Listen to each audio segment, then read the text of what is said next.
She was just a girl with a little magic and even less luck. Arya lived in the outskirts of the city, tucked behind tangled woods and whispering rivers where no one cared to look. Her parents had vanished long ago, and she'd grown up scraping, together, a life from herbal remedies, odd jobs, and the tiniest spells she could cast without drawing attention. Magic, after all, wasn't something the city welcomed.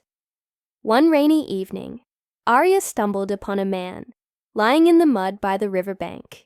His suit, obscenely expensive, was soaked and torn, his forehead bleeding, his breathing shallow.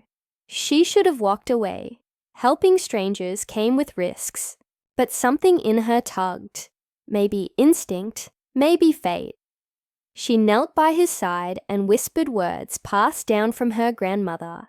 Her fingers glowed faintly gold, the rain pausing for just a moment as warmth pulsed from her hand to his chest. The wound closed, his breathing steadied. He groaned softly, lips parting. "Don't speak," she murmured. "You're safe now."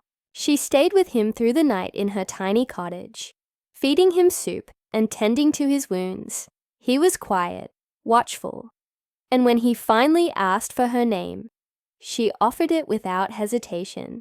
"Arya," he smiled. "Damien," she didn't. Ask what he was doing near the river, or why he wore a suit that cost more than her home. And when he left the next morning, she thought that was it.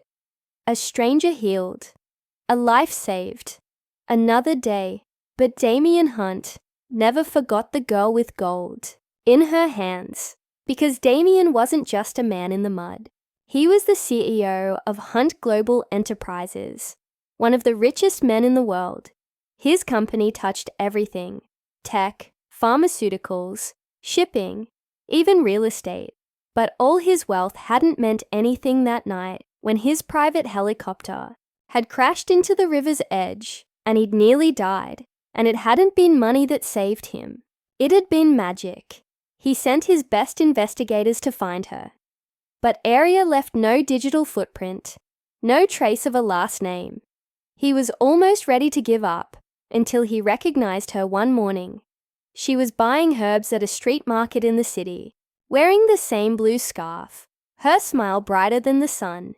He didn't approach her immediately. Instead, he started sending things. First, her favorite bread from the market, left at her doorstep with no note. Then, the exact brand of books she borrowed from the old bookstore. A basket of fresh oranges, an envelope with a card inside. "You saved me. Let me give back." The signature was only a D. Arya was mystified.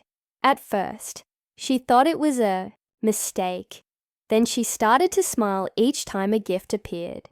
She should have been scared, but it was as if the universe, for once, was being kind. One evening, a sleek car pulled up outside her cottage. A man stepped out. Tall, handsome, familiar, Damien. "You're real," she whispered. He smiled, and very, very grateful. From that day, her life transformed. He took her to the city, reluctantly at first, until he built her a greenhouse penthouse garden in the heart of a building taller than the clouds. He spoiled her with anything she showed even a passing interest in: vintage books, rare crystals, enchanted jewelry made custom. She never asked for a thing, and that made him want to give her more. When they dined, it was on rooftops lit by fairy lights. When they danced, it was beneath the stars. When she felt overwhelmed, he wrapped her in silence and made the world stop spinning. But Arya was still wary. "What if they find out?" she asked him once, her magic crackling in her palm. "What if they take it all away?" Damien took her hand. "Then I'll build you a world where no one can touch us." And he did. He donated millions to magical research, opened foundations to support people with rare gifts, and used his power to shift public perception. He made her magic feel not like a secret, but a miracle. Months passed, and the girl, who once hid in the shadows, now stood beside a man who ruled empires. But he never once made her feel small. In fact, in his eyes, she was everything. On their anniversary, he led her to a garden filled with thousands of golden lilies, her favorite. In the center, a single table, a ring box on top. "Marry me," he said, "and I'll spend the rest of my life spoiling you." She laughed, kissed him, and whispered yes. And so the poor magic girl, who once had nothing, no family, no name, no hope, found everything she ever dreamed of. Not because of her powers, but because she dared to save a stranger in the rain. And that stranger turned out to be her future.